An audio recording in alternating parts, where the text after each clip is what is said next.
एक गांव में एक रामू नाम का किसान रहता था। वह बहुत ही गरीब था। उसके पास जमीन का एक छोटा सा टुकड़ा था जिस पर वह खेती करता था।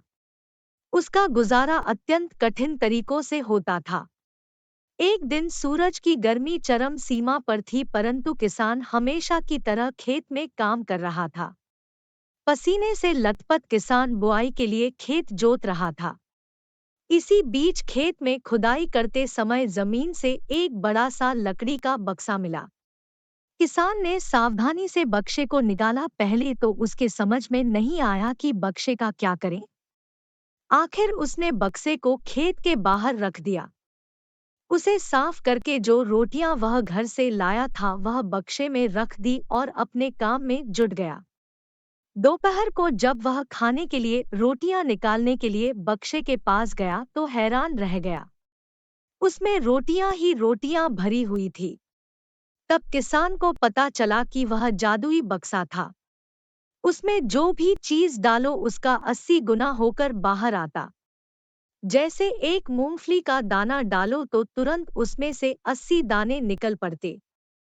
किसान ने तृप्त होकर खाना खाया और उसके बाद किसान संतुष्ट होकर बक्से को घर ले आया। बक्सा मिलने के बाद किसान बहुत खुश था। उसे लगा कि उसके सब दुख अब दूर होंगे। वह लालची नहीं बल्कि धैर्यवान व्यक्ति था। उसने बक्से का दुरुपयोग नहीं किया। उसे जब भी किसी चीज की जरूरत होती तो बक्से से तुरंत प्राप्त कर लेता। समय गुजरने के साथ साथ उसके बक्से के बारे में गांव के जमींदार को पता लगा। जमींदार बेहद लालची था और उसे लगा कि ऐसी ही जादुई चीज पर तो उसका अधिकार होना चाहिए। उसके आदेश पर जमींदार के सैनिकों ने किसान को पकड़ कर ले आए। उसने किसान को धमका कर कहा, बक्सा जिस भूमि से मिला से है वह मेरी जमींदारी में आती है, इसलिए बता उस बक्से पर किसका अधिकार बनता है। किसान बोला, यह ठीक है हुजूर की यह भूमि आपकी जमींदारी पर आती है, पर बक्सा जिस खेत से निकला है उस पर मैं खेती करता हूँ, अतः इस बक्से पर मेरा अधिकार बनता है। किसान गिड़गिड़ाया, लेकिन जमींदार ने बहुत धमकाया। किसान का रो रो कर बुरा हाल था, मगर बक्सा पाकर जमींदार बहुत खुश हुआ। जमींदार की अब चांदी हो गई। वह जो चाहता बक्से में डालता और उसे कई गुना पाकर खुश हो जाता। कुछ लोगों ने जादुई बक्से की खबर मंत्री जी के पास पहुंचा दी। पहले तो उसे विश्वास नहीं हुआ, फिर उसने अपने विश्वस्त सेवक को बक्से की सच्चाई परखने के लिए भेजा। वहां जो उसने बक्से का जो जादू देखा तो वह मंत्री के पास जाकर सारी सच्चाई बता दी।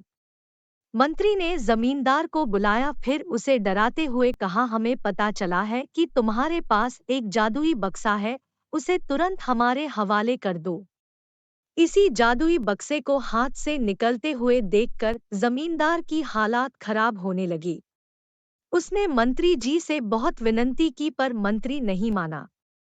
बक्सा पाकर मंत्री मतवाला हो गया। विरोधियों को यह अच्छा मौका मिल गया। उन्होंने बक्से के साथ साथ मंत्री के निकम्मेपन की खबर भी राजा तक पहुंचा दी। बक्से की बात सुनकर राजा अधीर हो उठा। वह अपने सेनापति के साथ मंत्री के घर जा पहुंचा। उसने कहा, देश की सारी जमीन राजा की होती है, इसलिए जादुई बक्से पर भी उसी का हक है। मंत्री ने बिना देरी किए बक्सा राजा को दे दिया। जादुई बक्से को पाकर राजा प्रसन्न हो गया।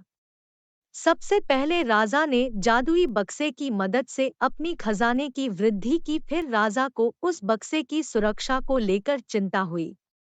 राजा हर कीमत पर उस बक्से को अपने साथ रखना चाहता था। राजा ने सोचा कि इसका रहस्य ज्ञात करना चाहिए कि आखिर इस बक्से में है क्या। यह जानने के लिए राजा उसमें प्रवेश कर बैठा। जब बाहर निकला तो उसके पीछे पीछे 80 राजा बाहर निकले। असली राजा का कुछ पता नहीं चलता था। वे राजसिंहासन में कब्जा करने के लिए एक दूसरे से लड़ने लगे। यह जानकर किसान को बेहद दुख हुआ। वह अपने आप को कोसने लगा कि कितना अच्छा होता कि मैं बक्से को जमीन में ही गढ़ा रहने देता।